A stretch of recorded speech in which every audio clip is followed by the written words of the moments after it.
forms. Now I've just got to admit a few people. Bingo, bango. For those of you not currently on our list, our emailing list, we encourage you to go to our website, www.nwcf.ca.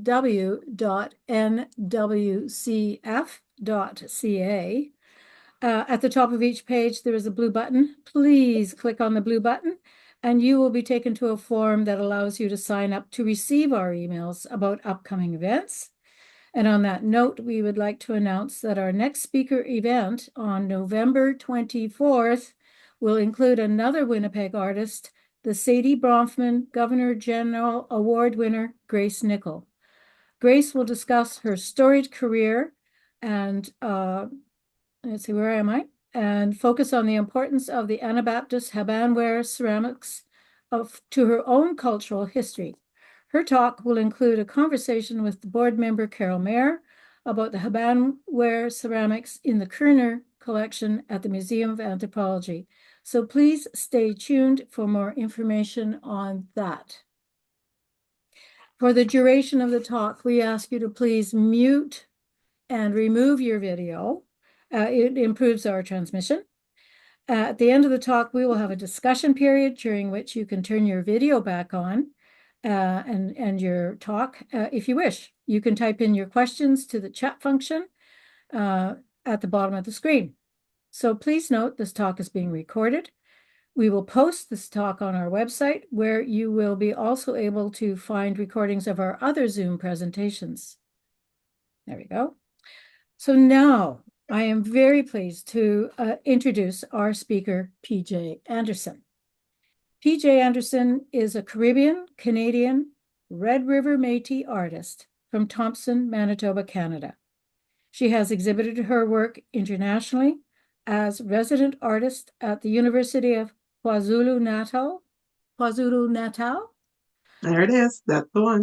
In South Africa.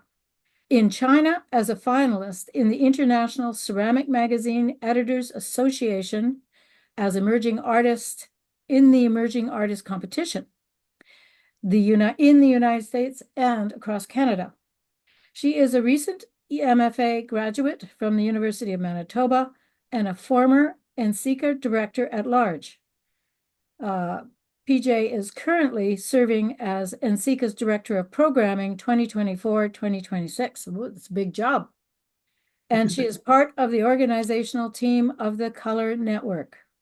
PJ has been featured in Ceramics Monthly and Studio Magazine, and her work has appeared in several books and articles, including Craft is Political by Heidi McKenzie, the textbook Experience Clay by Maureen McKay, and The Complete Guide to Low-Fire Glazes for Potters and Sculptors by Ben Carter. So remember, turn off your video and mute yourself, and let's welcome PJ Anderson. Over to you. Hello, everybody. Thank you so much for having me. Just give me one moment, and I'm going to share my screen. There we go. Hope everybody can see that okay. Mm-hmm. Excellent. Well, thank you all very much for coming and seeing me. I'm very excited to be here and tell you a little bit about my work. I'm going to slide right into it if you'd like. All right, so during our talk today, we're going to be covering three main categories. One will be the oatmeal raisin cookies, which is the superior cookie. I will fight to the death to defend the only acceptable reason raisins exist. We'll be talking about a lot of weapons, and we'll also be talking about digital spaces. So it's all going to start with the cookies. Now, I would like everyone to take a moment to think back about when they were younger, and about how you got that chance to be a big kid and help bake cookies. You probably got to mix the bowl, add in the raisins yourself, lick the spoon. It was a whole wonderful experience. And the experience itself wasn't just about the cookies. It was about how you were being taught by your grown-up. Your grown-up was showing you not only how to make cookies, but also what acceptable behavior is, and how you act in a group and how you act individually.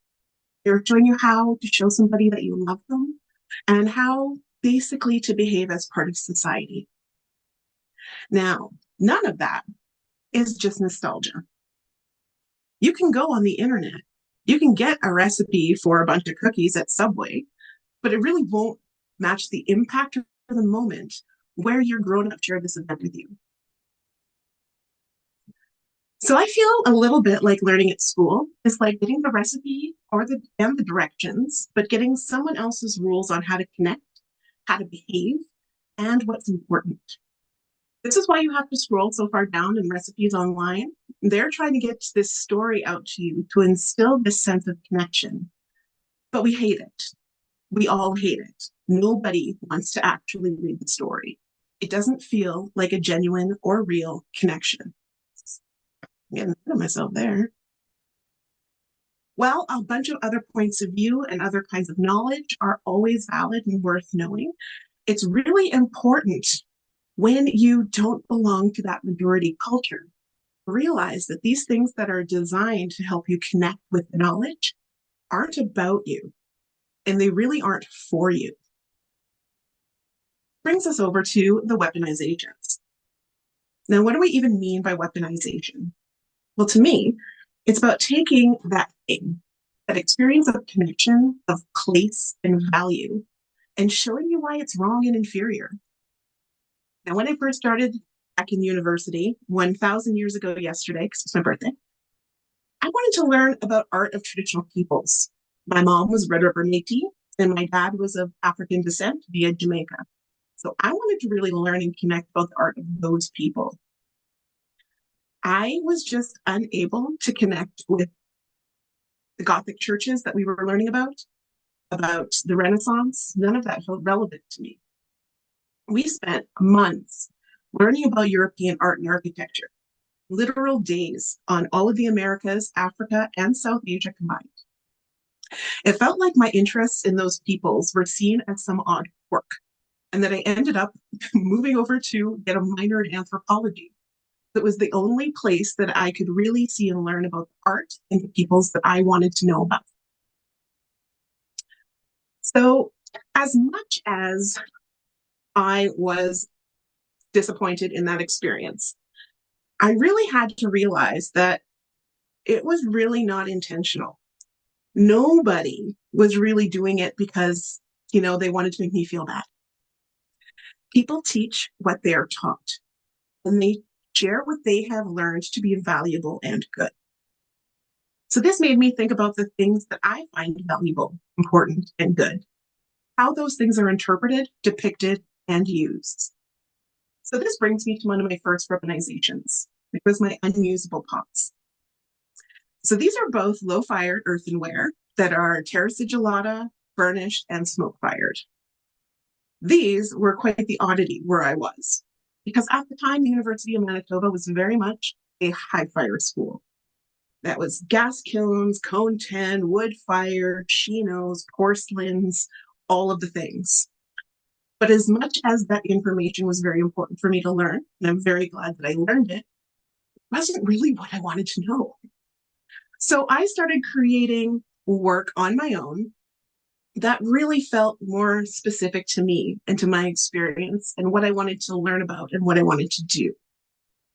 Low fire girl in the high fire world. So these unusable pots, which unlike a lot of the high fireworks that were being made at the time at my school, well, they're low fire, meaning you can't really put water in them without ruining them, destroying the surface. You can't really use them for anything. So in order to deter people from putting water in my pots and destroying the surface, I made them without bottoms, or I made them completely closed where you couldn't actually put anything. Now, I also started looking at different aspects of ways that I could use the vessel form to create organizations. So I started a series that started with this claw form. This claw form is still a vessel. It is got a little hole in it. It's hollow, but it does come across as a much more threatening form. I was really wanting to show the strength in this type of clay that I was working with. Since I couldn't do it actually because it's very, very weak clay, because I fired it to like 018, I really wanted people to feel like it was very strong.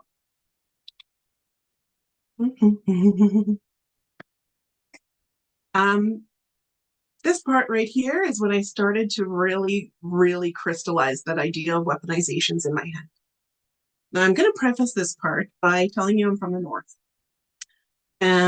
Well, I'm from the part of the North that people in the South think is the North, but is really not that far and basically not even halfway up the country. So I am from Canada's Winterfell, known as Thompson, Manitoba. And we in the North have a very interesting relationship with a lot of things that are taken for granted in the South. One of the things that we really have a strong relationship with is water. Now, many of us don't have any, and a lot of the rest of us have been flooded up to make room for hydroplants. So it's one of those basic human rights that we don't even really think about in the South, but is a huge and important thing in the North. Bottled water is a thing. It's a lifeline. And without that bottled water in a province with 10,000 lakes, people just don't have it. So these pieces that were also made in my undergrad were about having something that you can't actually use. Both of them are yours, and they are both able to be filled with water. But because of the weaponized nature of them, they are unfunctional. They can't not really be used. You can get the water in, but you can't really get it out. It's sort of an exploration of the idea of owning something that you can't use. You own it, but you can't use it. I was also in my undergrad trying to find different ways of exploring weaponizations as they connected to the world around me. This one, I had a moment when I was really into birds. So I made a lot of pots that referenced birds. Grace will definitely remember some of my bird pots. And here, of course, I'm still working on trying to find ways of implying weapon without necessarily making a weapon. So immediately after I finished school, I was invited to South Africa with Dr. Kent Fowler to go and study Zulu potters. Now, keep in mind that I went to the anthropology department because I wanted to find out about ceramic artists in Manitoba, Indigenous potters here. But at the time, we didn't really have any practitioners that were left. We do now. Casey Adams, she's awesome. You should totally call her. But then because I was working with Dr. Fowler, who was the foremost ceramics expert at the University of Manitoba, he wasn't studying in Manitoba. He was studying in South Africa. So I went off for 5 months and got to learn all about making pots from rural Zulu potters. Now, one of the things that I picked up on this trip was grandma's cookies. There was a certain way of connecting and teaching that these Zulu women did. Now, traditionally, within their culture, a woman is married into the family. So she comes from outside. And the traditional vessels that they make in their village is done specifically in a way that references who they are and their relationship to the world. So as a woman is coming in, married into the family, her mother-in-law will be teaching her how to make a pot the way they make in that village. So these ladies were showing me how they were making those pots and how they would teach a daughter-in-law to make these pots. So this is that intergenerational knowledge transfer. So not only was I learning how to make a pot, but I was learning what was acceptable behavior, what is polite, how you show affection, how you connect with each other. So over those few months, I really felt more of a connection to these rural potters than I did to literally anyone else. I did go with a whole bunch of archaeologists, though. So I was there with a bunch of scientists, and I just wanted to make pots and be dirty. So that was my very first experience with that kind of intergenerational knowledge transfer. I'm going to skip ahead a little bit. There we go, to 2012. So in 2012, with the gracious support of the Manitoba Arts Council and the Winnipeg Arts Council, I returned to South Africa. This time I went as the artist in residence at the University of KwaZulu-Natal. I had the privilege of being able to work with Juliet Armstrong, who is one of the foremost, or was one of the most foremost advocates for Zulu pottery in the world. And she was just a fantastic, wonderful woman. Now, when I was at school, I was at school. I was working with a bunch of students who came from traditional backgrounds. A lot of them did. So they had aunts and they had moms and grandmas that were making pottery in these traditional ways. So they were building on these traditional practices with this Western way of learning and exploring things. There we are. Um, so they were building on these traditional practices with Western knowledge. And I was extremely jealous. This was something that I really wished to have. It's not that I didn't like the Western knowledge at all. It's just that I really wanted to have that intergenerational connection, that family sort of feeling that I know a lot of them did. So my jelly was high. Once I returned, these are some of the pieces that I made. But when I returned, something really fun happened. Two of my friends, Deborah Francis and Crystal Nakaluk, had been working on a project called the Stone Diary Project. Now, the Stone Diary Project involved asking a bunch of ceramic artists to create covers for books. Crystal is the potter, Debbie Francis is the bookbinder. So through working these two things, you're making something amazing. So all of these potters and a bookbinder made these incredible little diaries, taking two elements which are never, ever, ever used together and putting them together in a way that felt like they belonged together that whole time. It was just a really interesting way of looking at the world. And it kind of changed a whole lot of things for me. See, when I was in South Africa, I saw lots of fiber work, lots of weaving, basketry. And all across North America, we also have a very strong tradition of weaving and basketry.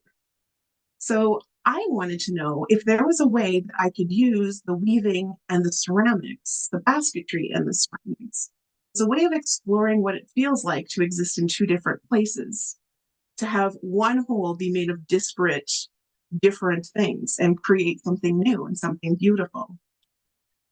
Um, this is my very first try. It was not great. It was pretty bad, but I got better at it.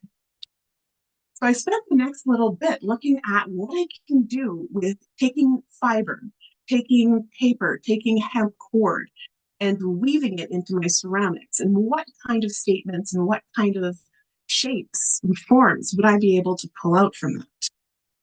I was also still continually working on my regular pots as well, trying out different shapes, different forms, different ways of making a vessel. And these forms with the woven tops really got quite popular and very saleable. People like to buy them, put them on their shelves. It was really cool. I was rich, really. But one thing that really started to bother me is, what is the point of these pots? I mean, I'm not a functional potter. It's not like they can put water in it or flowers or plants or drink out of it or eat off of it. These are just objects that sit on a shelf and look pretty and then they get dusty, right? So, like, what is the reason that I'm making these? Is the sole reason of its existence just to make things that are pretty? Which is valid, but I wasn't sure if that was necessarily something I wanted to do. So I started really looking at my surface and trying to figure out different ways that I can use my surface to convey different emotional states, different feelings, different kinds of ideas. Could I use surface to make a pot feel angry, or make a pot feel confused, or make a pot feel warm and welcoming and loving? Can I do that on a surface that is essentially terra sigillata and a polished rock? I don't know. I tried. And of course, I was still making my weaponized forms, my claw forms, which are always fun. I love to make them. So just so everyone is aware, each one of these pieces is made out of a white earthenware. They're made with several different kinds of terra sigillata. All of them are low fire, generally to about 018 because of the burnish. And they are, most of the colorants that you're going to see are from different kinds of organic materials that I included in the firing process.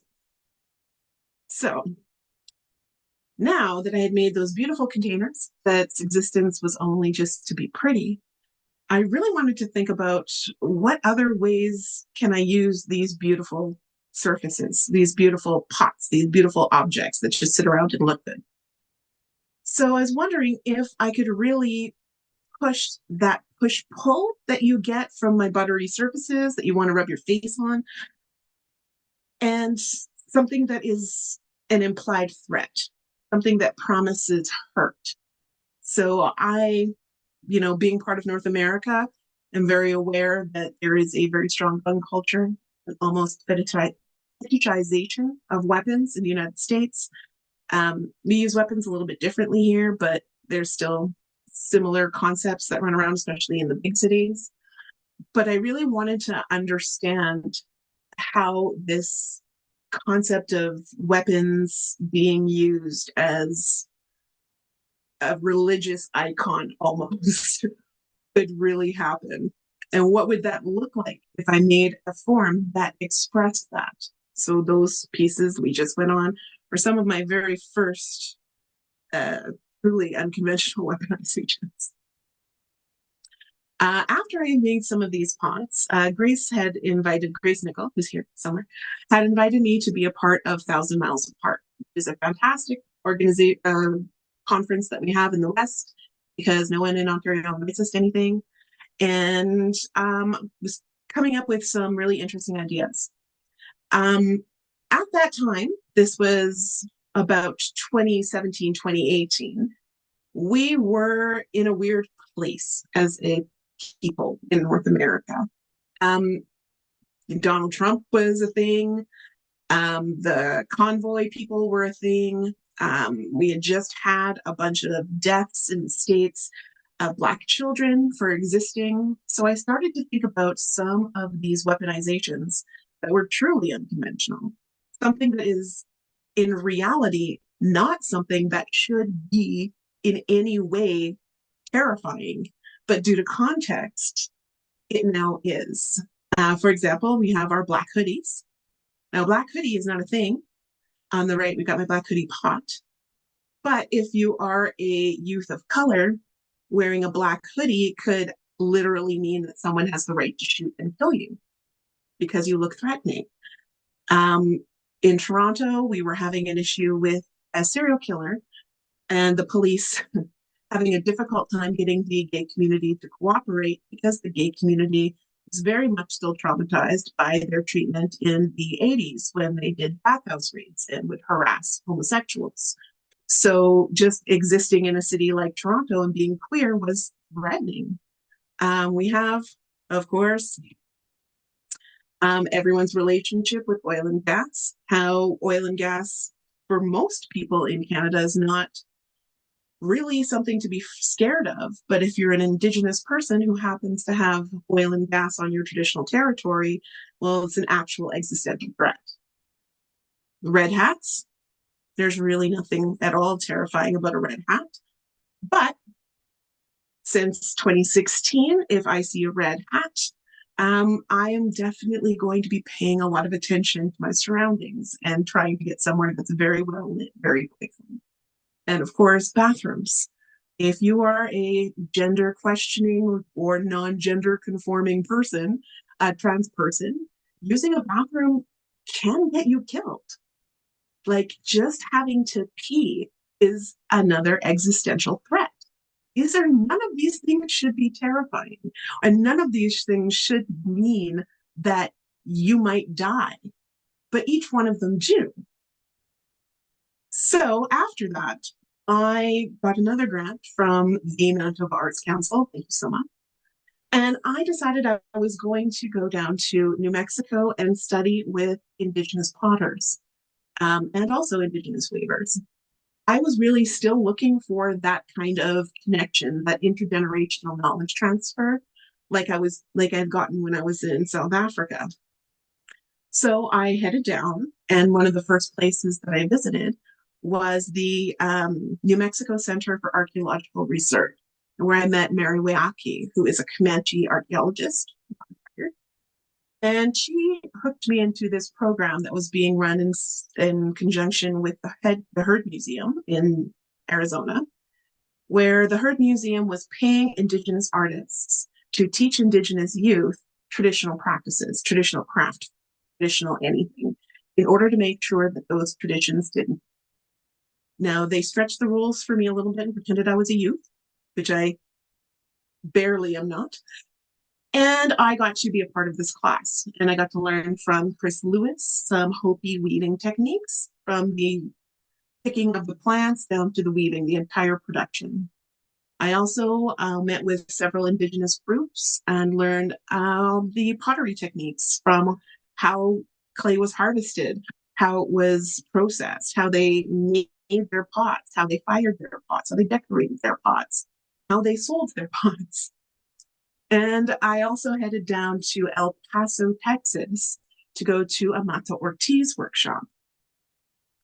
Now, whilst I was in, as I had just finished talking about this gun fetishization, while I was in El Paso, it was the same time as the Walmart shooter.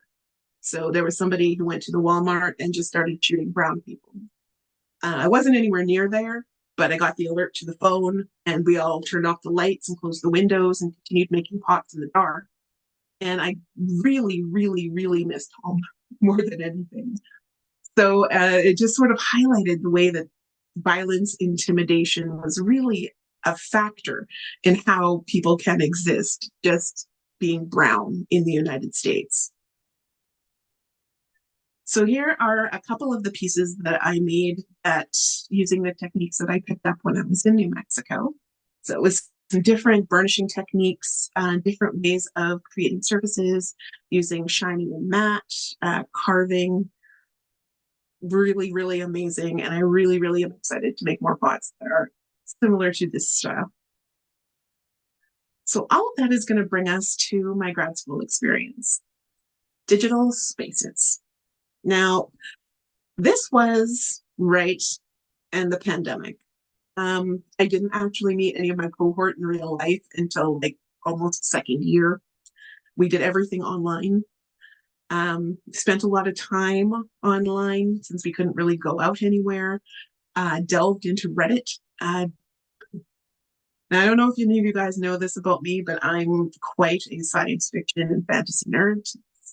Huge, I love it pieces, television, TV, all of it. Do you know what community has a really hard time with Black and Digi girls? That one. Yes. So while the internet had become a literal lifeline to most of us, the only way we could communicate with the outside world, it also became quite the threat of danger, at least mentally. And there really wasn't an option to turn it off. So I started developing different avatars that I would use to go into spaces that I knew weren't safe for women or for Black people or Indigenous people or queer people. I had a bunch. So many things were going on at that time, at the early part of my graduate experience. And a lot of the weaponizations, the sense of ethnic and cultural belonging were just so complicated and not made any better by this digital experience, which will bring me to one of my first sculptures that I did. When I was in school, I always sort of wanted to try something stupid and weird. So I thought, yeah, figurative sculpture, let's do that. I've never done it before, sounds fun. One of the things that was inspiring me was the riots in France. Right about the beginning of the pandemic, there was an altercation between the police and a Black French person, and the Black French person was killed. So this really, really upset the people of France, and they rioted. The whole concept of French people who had historically enslaved and colonized African nations and stole from them, who after the colonization era was over, well, capital C colonization era is over, weren't specifically super, super nice to people from those countries and Black people in general. They were nicer than most other countries, but still. And then having a person of African descent that was killed by a police officer. And the French people lost their collective minds over it and rioted, set things on fire. Like people were terrified. And I'm just rolling around in my head how complicated this idea of post colonial existence must be, because there's so much history and so much baggage. But there's these lines that have been drawn in the sand by France. They're like, this is absolutely unacceptable. So they just have this strange and amazing relationship with colonialism, racism, and anti-authoritism, authorianism. English is so hard. And it was just blowing my mind. So I thought that I would make a sculpture exploring the concept of that liberté by Eugène Delacroix, that painting, liberté, la liberté guidant le peuple, or liberty guiding the people, and trying to represent that as a person of African descent or a woman of African descent and how they are now leading the people. And it just was exciting and fun. So again, pandemic, everything online, how we are interacting with each other is through these digital spaces. And a lot of those things that have been weaponized against us, our culture, our gender, our sexuality, our ethnic origins, are being used against us in a lot of those spaces. For some reason, the perceived internet user is between 15 and 29-year-old white male from California. And that's not actually the case, because there's 6 billion people in the world and more than half of them are on the internet, and they're not all from the States. But for some reason, that seems to be the default human. And anybody who doesn't fit into that default human opens themselves up online to be harassed and to be made fun of and to be doxxed. And it's just bananas the way social media exploded during the pandemic.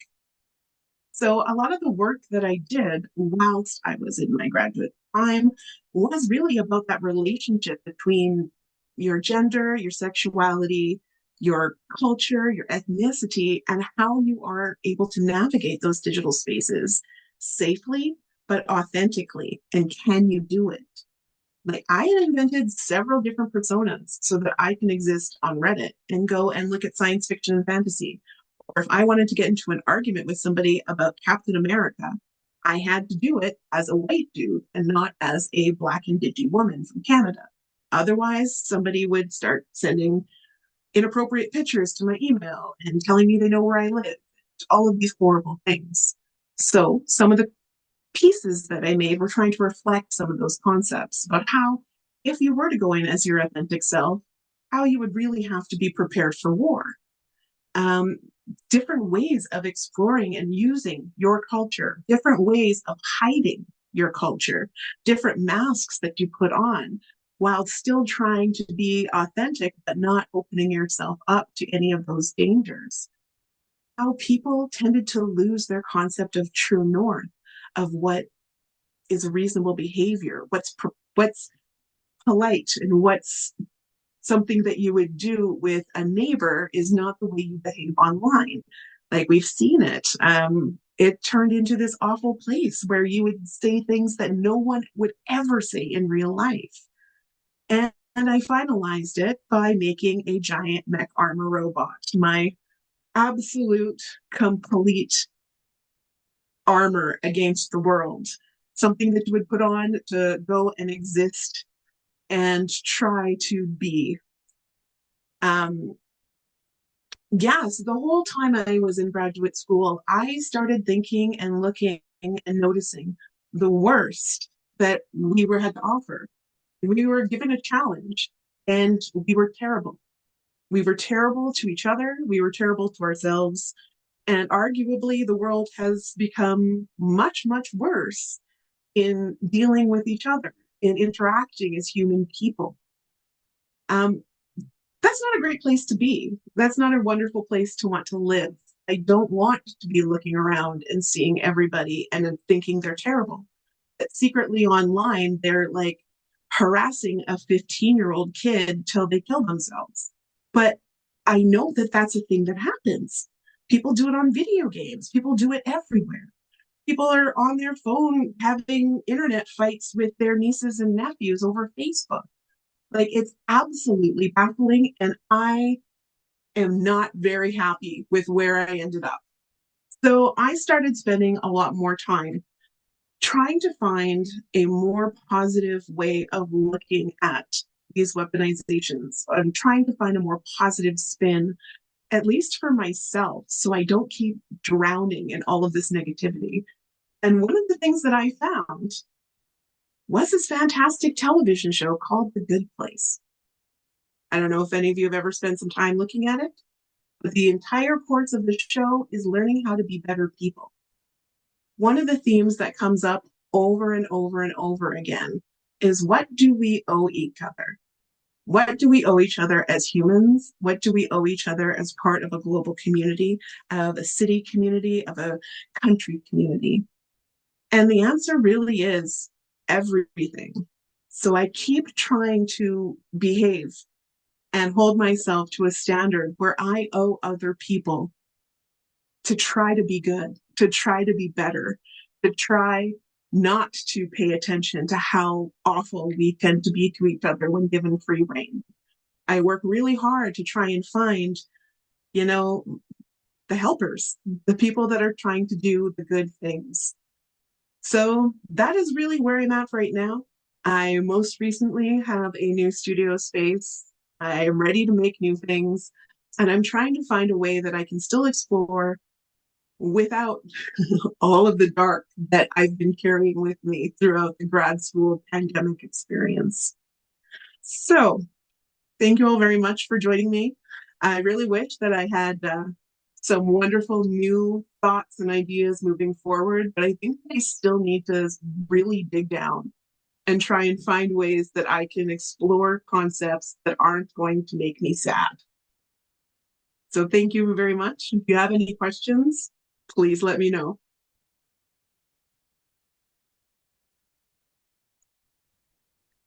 Ooh, I think there's something in the chat. Wow. Wow, PJ. There's so much to think about there.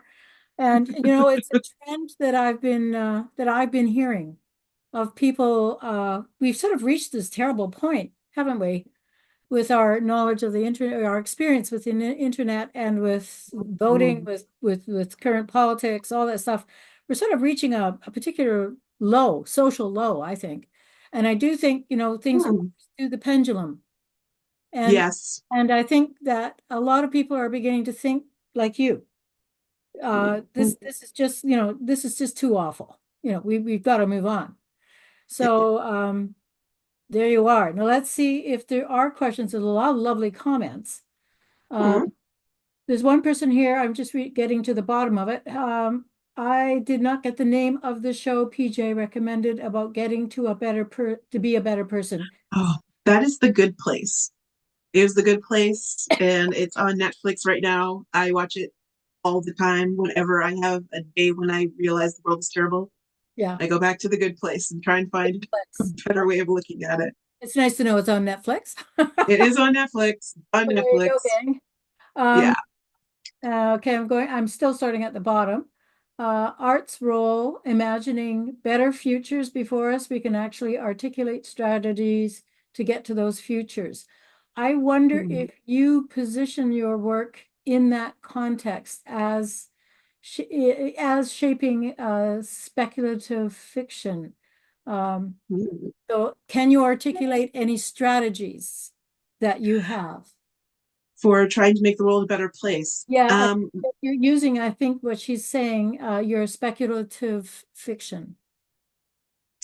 Um, I do spend a lot of time reading and exploring a lot of speculative fiction, science fiction, um, Future. Afrofuturism, Indigifuturism. Those are all very much in my wheelhouse. Yeah. And some of the things that I think that we could try as a people um, is to really ask ourselves and ask each other what it is that you need. One of the things that have been coming up quite a bit is um, how a lot of young people don't feel like they are connected to the greater world, that they're useless and have no point of being. And a lot of those are young men who are feeling uncertain about how to proceed with the world as it is and don't feel that they have a place. And sometimes, and sometimes I can see where they're coming from. I really, really can. Um, there's a lot of like grants and there's lots of like wonderful things to promote women, to get funding to go to school and university and graduate school. And there's not really a ton of stuff for dudes. So I can see where they feel like, you know, oh, there's not really much money for me. I shouldn't be doing that. Or same thing with STEM programs, how we were working so hard to outreach STEM for women. And we're kind of forgetting that, boys exist too. So we're really bad about just making things reasonable. We swing so far one way to the other to try and overcorrect. And it's like every time you do, you're disenfranchising another person. You're making another person feel like they don't belong. And I feel really strongly that the reason that everything is terrible is because people don't feel connected to anyone else. They don't feel connected to society and they don't feel this connection. And the more we try to overcorrect or correct all of these problems, we kind of just building a new one. I'm not 100% sure the perfect way to make everybody feel included and feel valued. Um, I just know that we're really bad at it. Like we really, we're really bad at it. Um, yeah, every single time we want to support one group, be like, you know what? We don't want to pick on this group anymore. We're kind of unintentionally throwing somebody else under a bus. And I don't understand how we're so terrible at just not sucking in the first place. Like, why? Is it there's too many people for us to reasonably try to, bring in all of the voices that exist?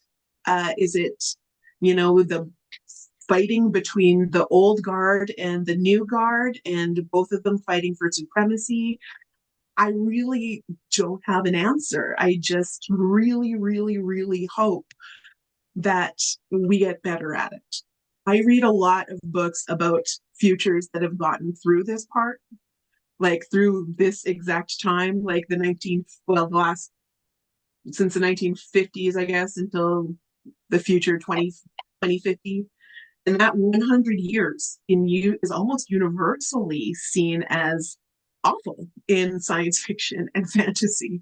Like that whole time in every series or every sort of look, there's this technological adolescence that we go through when we just fall apart. We reach the brink of almost making ourselves extinct before we move forward. And I really, really hope that we don't get that low before we bring it back up. Yeah. Yeah, yeah. Yeah. It's a massive social experiment this last, 70 years. And Yeah, really. we're in the middle of it. So we're being swung back and forth.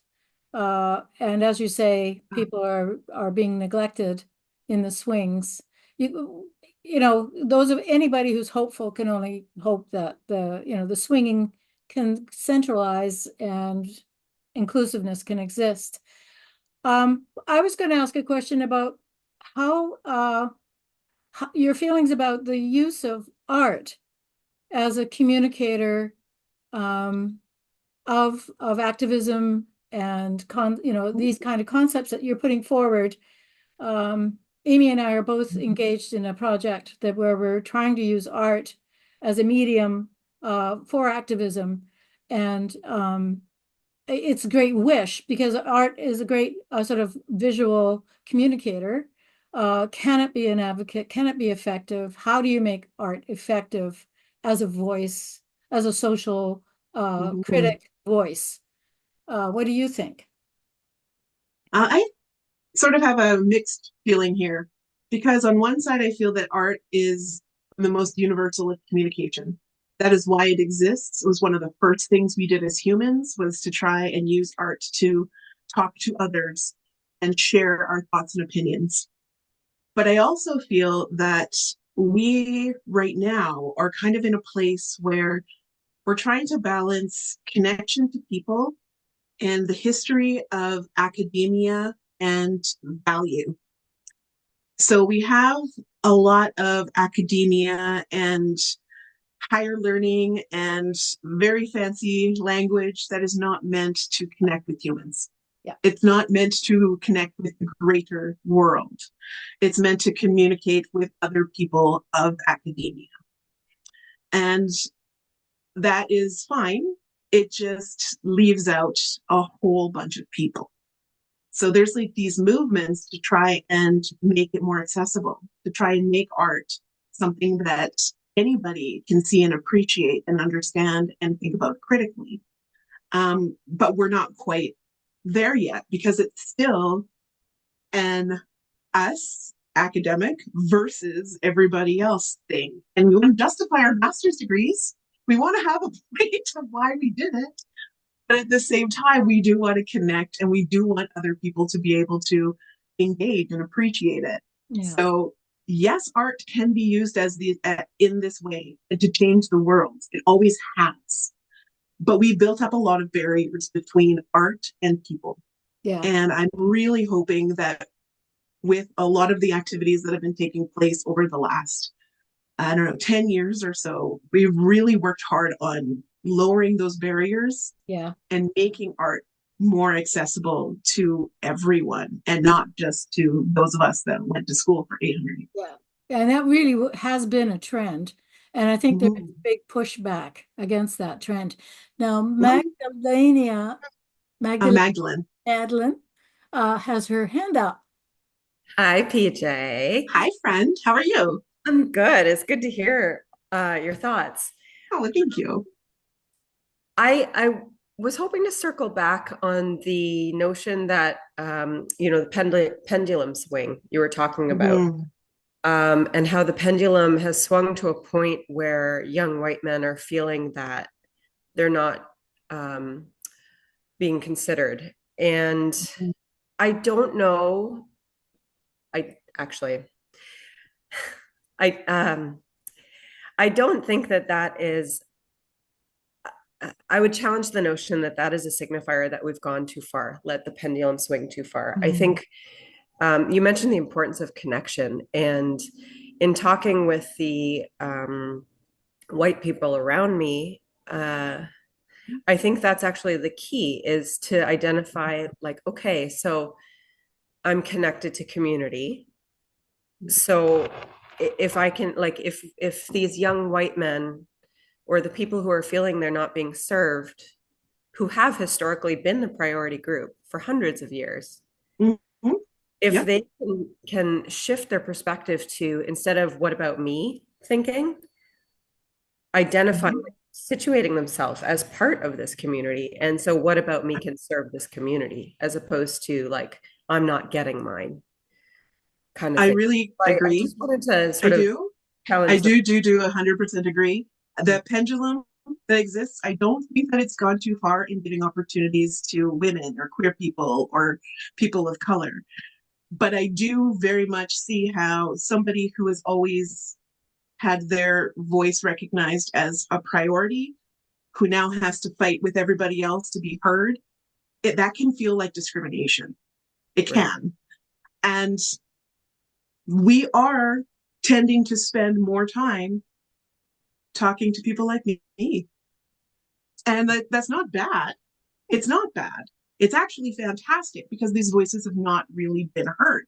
I Mhm. remember very much graduating from school and nobody wanted to talk to me until Black Lives Matter. And then suddenly PJs were worth talking to. So I don't think these things are bad, but I do think that by not really addressing the issue that we have with disaffected young men, that we're really creating a huge problem. And we need to figure out a way to make them feel more connected and more heard than we have been. Because It's off the Yeah, rails. it's Off the yeah, rails. yeah. It's becoming quite a situation, especially in the States. The number of people that are just randomly murdering other people, mass murdering, gun violence, uh, it's a lot. Yeah. It's a lot. So yes, I just think it's something we should deal with. Amy. Oh, can't hear you, my friend. Oh, and just to let you know, there's a whole class of 10 kids or young people Oh, in on this. Somebody just let us know, which is hi, great. kids I think of it's 10. Inouye. They Inouye might was be saying. young people, they might be in their 20s. I don't know. Yes. Are they listening. kids or are they university students? Students. Students. They're Yes. listening. Students. I just wanted to know if you could please talk to us a little bit about NCICA, because I think I think Sure. this other discussion could go on forever. There's no end to it. It's true. But I think because we are coming here as a group of ceramics, I think it would be really wanting to know, do you think organizations like NCICA and your work on NCICA, it seems to me over the last 5-10 years, they've done so much more in terms of outreach to make other communities. I mean, I remember going to NCICA in the 90s, and believe me, it was totally white and totally like middle-aged, very few young people, very few people of color, and no one presenting. But I think starting, especially like with the one in Philadelphia and a couple of the more recent ones, do you think that those organizations are ways to bring in communities? And maybe you could talk a little bit about the work you do and Absolutely. what it might mean for Canadians, because it's an Mhm. American organization. Wow. Just want to preface by saying at the moment there happen to be 3 Canadians on the board of NCICA Yes. right now. 3 of us. Wow. Yeah. Yeah. It's pretty fantastic. That's I amazing. know. We're amazing. I believe very strongly that NCICA has been doing some really fantastic work on trying to open the doors to what we traditionally think of as ceramic art and who we think of as ceramic artists. There are a bunch of groups that have been working tirelessly for a very long time, trying to make community within NCICA for artists of color, for artists of different sexualities, and they come together at NCICA to meet each other. I know personally, my very first NCICA, I went to Kentucky. It was in Louisville, Kentucky. And I went with my class. We all stayed in one room. There was like 8 of us in one room. Somebody decided it was a good idea to fill our bathtub with ice and beer so no one could shower for security. Yeah, it was a long time ago. Things were hard. And I didn't see a single brown person in Lexington or whatever, Louisiana or Kentucky. I was in Kentucky, and there was like no brown, none that I saw. And I was baffled. I've never felt like I was less wanted in a field than going there. This is supposed to be like the place for ceramic artists. What does that mean that there's no Black people here or brown people here or Asian people? Like, oh my gosh, that is not actually the case. There were Black people there. I just didn't see them. There was a group of several Black people that had been meeting and getting together. And, these are these old school potters who have been toiling away. I'm trying to think who they are off the top of my head. But we have people like,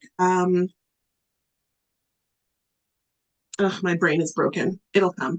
I want to say James Watkins and Paul Briggs and Wandless.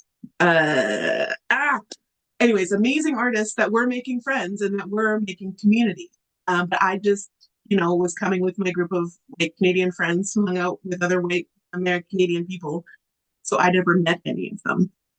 But now, I mean, I don't know if you guys have looked at the Instagram of NCICA lately, but when we had our Color Network greeting party, there was 1 billion brown people there. There's more brown people in that room than I'd ever seen in any like amount of NCICA combined. I know that there's whole groups on the board that I am part of that are working on building connections with communities that we don't generally see. Traditionally underrepresented groups, people that are working in community studios and underfunded inner cities, people that are working with artists with disabilities, all of those people are out there doing great work and building communities and making connections and building a place for themselves. And they have a place in NCECA. That's what we've been trying to do for so long. And I feel like I want to cry every time I notice how many artists of color there are now. It's bananas, bananas. That's a really positive development. I know even for myself as an old white lady, I am so glad to see so many more communities come in because otherwise they're invisible to me as well. And They're that's working so hard. They Yeah. really, really are. Like, I know I'm part of it and I'm one of the voices that are trying, but like part of their trying was to invite me to apply to be one of the directors at large, right? Like saying like you should totally do it. So that was one of the ways that they are working on trying to get more voices. They're asking people, hey, do you want to volunteer? Do you want to be a part? Do you want to do board service? Do you want to engage? And they're deliberately looking for more voices from all over. So it's amazing. And Heidi. hi, Heidi. Hi. Yeah, PJ, you did a great job there. I just wanted to chime in and say, people may not know, I'm on the board of NCECA. I recruited PJ. And yeah, that there's a history there, that it came out of the old strategic plan, which we're currently working to replace, which put in place a task force on diversity and equity. And of course, most of those people are gone, but some of them had continued to sit on the committee that my position came out of, my appointment came out of at NCECA. Anyway, I just want to say that there's like, it's moving along and it is challenging, but it's very promising, the changes in programming and exhibition. And I think that our group has, that PJ has been, extremely instrumental in working with us. We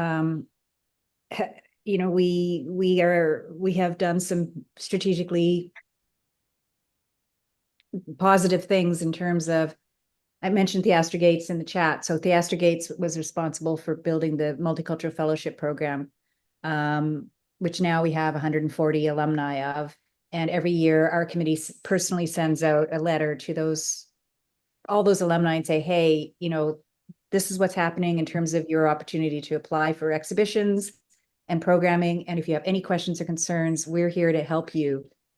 And we are literally seeing the shape of the programming and exhibitions at NCECA change because of initiatives that have come out of the systemic change that we're trying to. It's really beautiful to see. Really beautiful.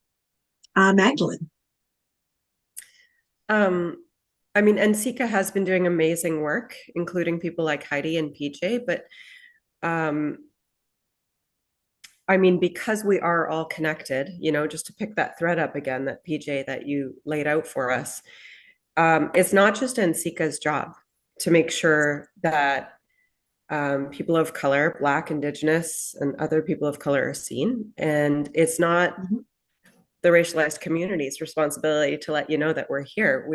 And I would say also the queer communities, right? The idea that people didn't know that there were racialized artists out there because they weren't at NCECA. Like, I think that there are a lot of people we're still not seeing at NCECA. NCECA and NCECA is just a microcosm, right? Like, I think it's each of our responsibilities to question our perception and question who we think we're seeing and who we think we're not seeing, and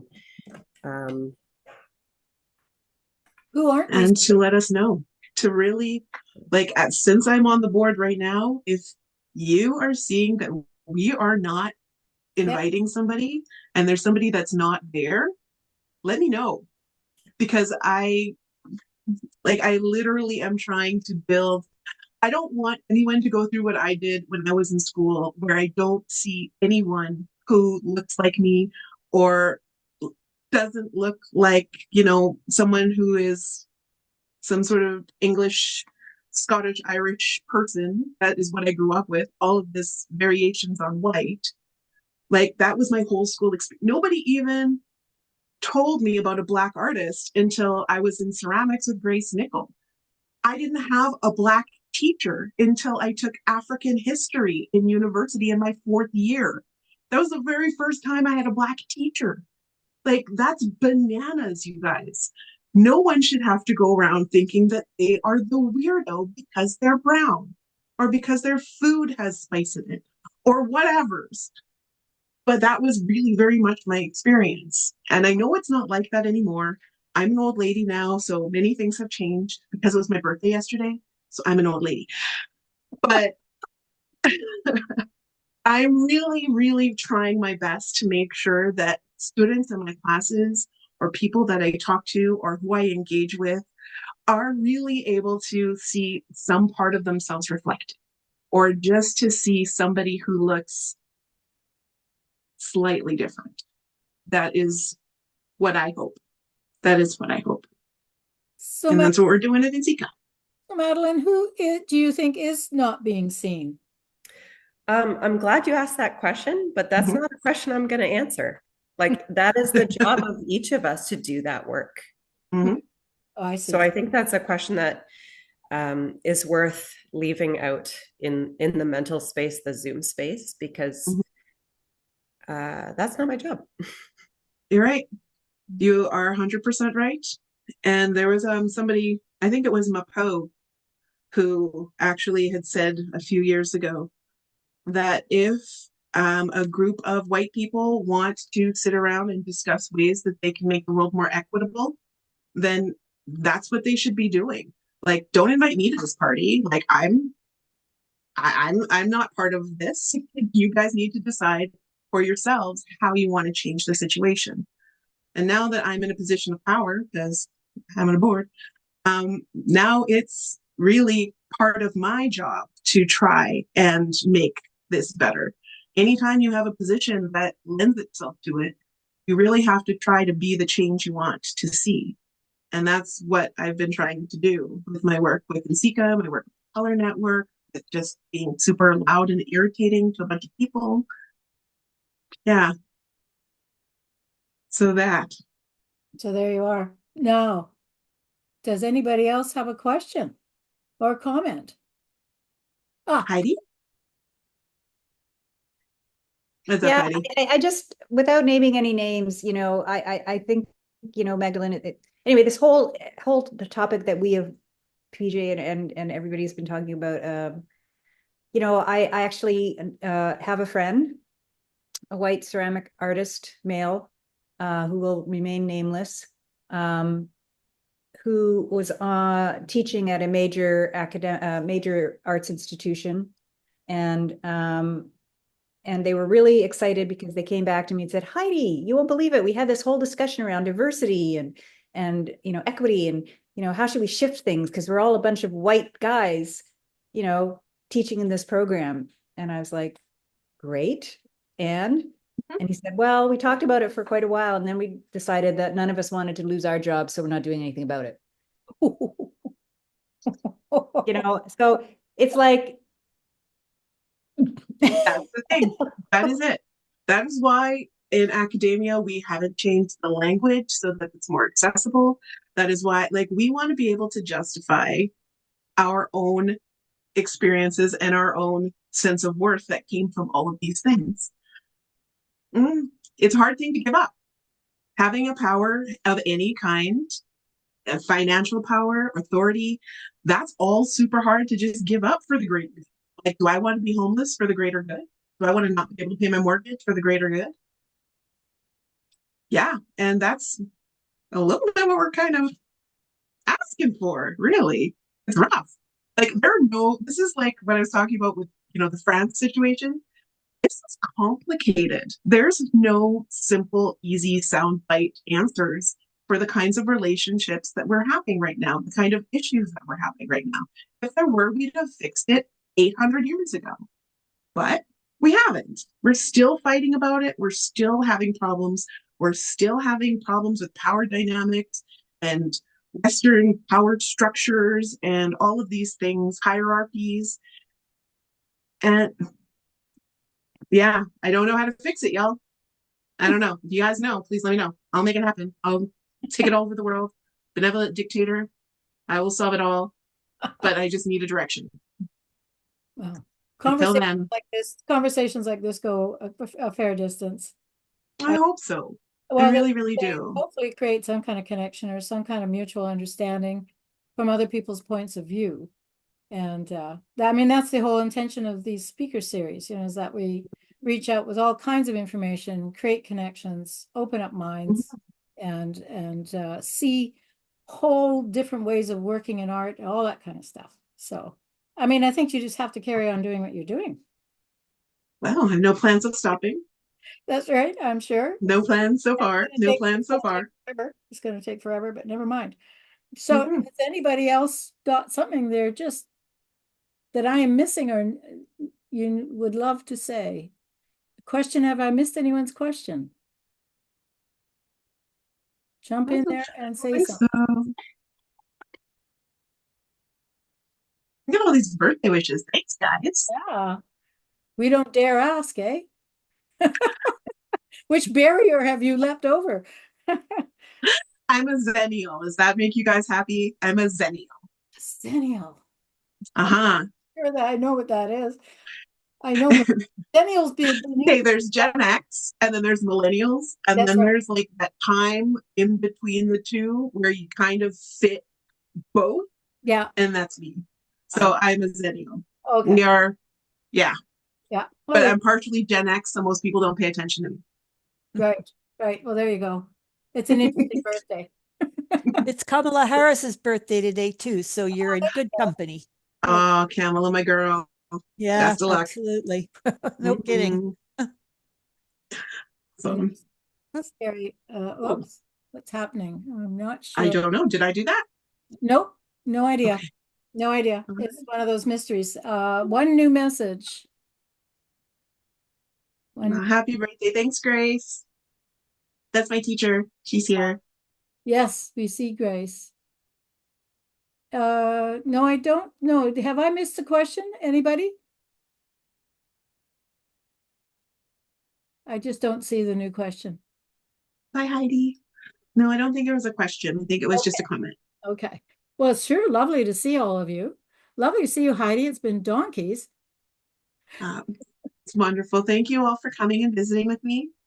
Hi, Gloria. So thank you, PJ. That was an extraordinary presentation. And it's given thank you so much. To consider. And please do. Please do. And do your best to come out. Support us at NCCA. Support us with the Color Network. Do everything you can to support artists of color, queer artists. There's lots of them around. Share. Share, share, share. Okay. Share. Thank you, everyone. It's been terrific. And we will have this recorded. It will be on our website, www.nwcf.ca. Join up. Thanks. Thank you. I'll end the meeting. Bye, everyone. Bye-bye.